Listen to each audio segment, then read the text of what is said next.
నమస్తే అమ్మా. నమస్తే సార్. నెక్స్ట్ ఆంధ్రాలో ఎలక్షన్స్ వస్తున్నాయి కదా, ఏ పార్టీ వస్తుంది అనుకున్నారు? వైఎస్ఆర్ వస్తుంది అనుకుంటున్నాను. ఎందుకని? ఎందుకంటే పాంప్లెంట్లో చూపించిన మొత్తం అన్ని కూడా జగన్ చేశారు కాబట్టి దాన్ని చూసే కదా పోయినసారి ఓట్లు వేసారు. ఓకే, అదంతా ఇప్పుడు చేశారు కాబట్టి కన్ఫర్మ్ వైఎస్ఆర్ వస్తుంది చెప్పేసి అనుకుంటున్నాను. ఏమేమి వస్తున్నాయి సంక్షేమ పథకాలు?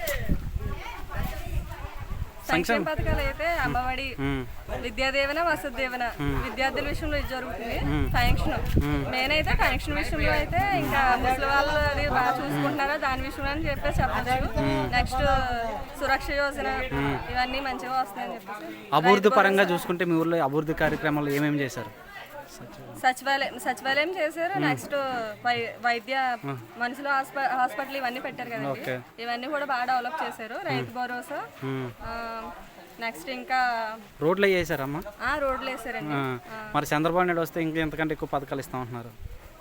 అది ఎంత జరగదులేండి. అంత పోయినసారి బాబు వస్తే జాబ్ వస్తుంది అన్నారు, ఇప్పుడు అక్కడ వచ్చింది ఏంటి? ఇప్పుడు అదేం చేయలేదు కదా, పాంప్లెట్లో ఏం చేయలేదు కదా.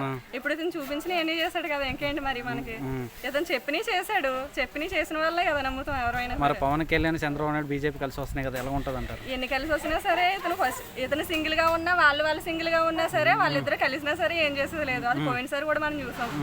అందులో అప్పుడు 25 ఇప్పుడు ఎంపీ సీట్లు ఏమో 25 దాంట్లో 24 ఇతను గెలిచాడు కదా, ఒకటే కదా మరి వాళ్ళకి వెళ్ళింది. 24 ఒక అతనికే కదా వచ్చింది.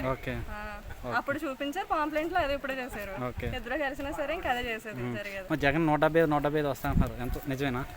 అంటే చూడాలండి, మరి అది మనం చెప్పలేం కదండి, మరి అందరం ఒకలా అనుకోలేం కదా. సరే, థ్యాంక్ యూ సార్.